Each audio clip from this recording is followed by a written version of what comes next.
गोंदवलेकर महाराज प्रवचने. नाम हाच भगवंताचा अवतार. आजच्या युगामध्ये नाम हाच भगवंताचा अवतार आहे.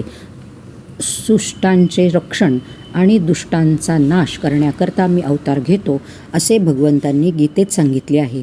त्यावरून असे ठरते की सृष्ट आणि दृष्ट या दोघांचेही अस्तित्व असून त्यात दृष्टांकडून सृष्टांना त्रास होण्यातच भगवंताच्या अवताराची उत्पत्ती आहे.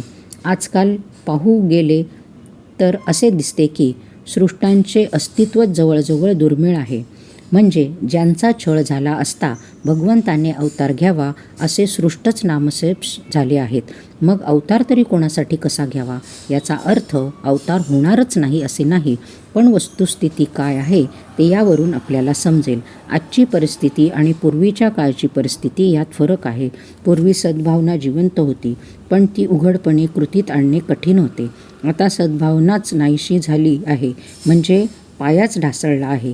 तेथे कृतीचा प्रश्नच उद्भवत नाही.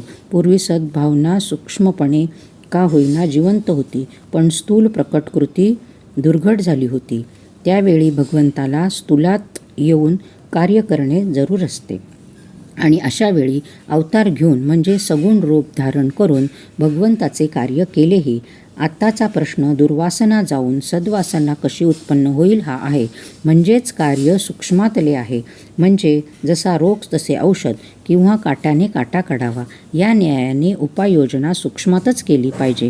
वासना बदलायला वासने इतकाच जबरदस्त इलाज पाहिजे आणि तो म्हणजे भगवंताचे नाम. चालू परिस्थितीशी झगडून मार्ग काढून देणारा असा जर कोणाचा अवतार असेल तर तो भगवंताच्या नामाचाच आहे. आणि त्याकरता सर्वांनी भगवंताच्या नामाचा टाहो फोडणेच जरुरी आहे. हे कार्य भगवंताने सगुण रूप धारण करून होणे कठीण आहे. ज्या अर्थी आपण सूक्ष्मातले आहे त्या अर्थी त्याला इलाजही सूक्ष्मातलाच पाहिजे. म्हणून नामावताराची आज गरज आहे. प्रत्येक नामागणित ज्याचा अवतार आहे आणि त्याची कास धरणे म्हणजेच नाम घेणे हे आमचे आजचे मुख्य कर्तव्य आहे. तेवढे केले की नाम आपले अवतार कार्य करून दाखवेल. आपण आपले प्रेम प्रपंचाकडे लावले आहे. जे नामाकडे लावले म्हणजे नामस्मरणात फार आनंद येईल. मला नामाची चटक लागली आणि नामाच्या प्रेमातच मन रंगून गेले म्हणजे जन्म सफल झाला.